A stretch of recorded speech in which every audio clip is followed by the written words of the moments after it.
Mahalaga po sa akin ang word na kumare, no?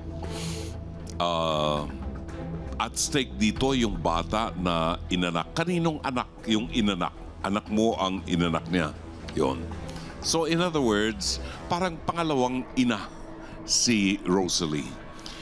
And sa ating Pilipino, yung salitang utang na loob ay napakalaking bagay. So, may utang naman itong si Mary Ann. Magkano utang, Mary Ann? 1.8 po. 1.8. Gaano katagal na pong utang?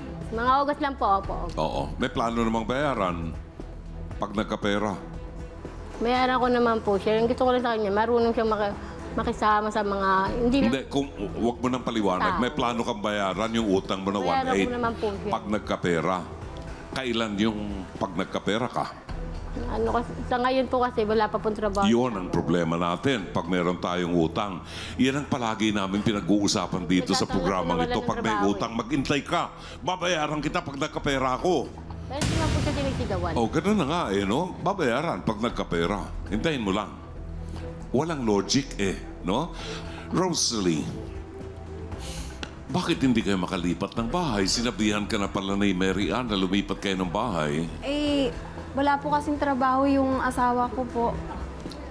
Oh, Paputol-putol po yung pa-extra. kailan magkakatrabaho?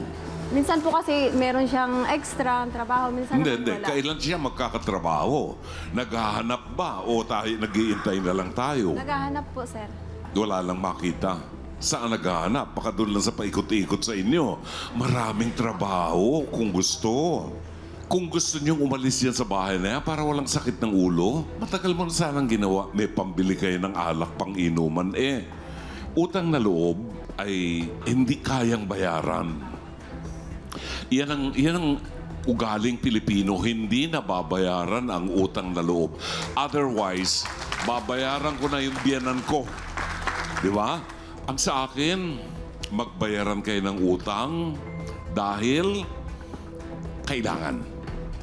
Rosalie, humanap na kayo ng lilipatan nyo ng bahay. Pwedeng matuloy ang pagiging magkumari nyo kahit nakatira ka sa ibang bahay. Pero inirereklamo ka na ng may-ari ng bahay. So it's about time you go.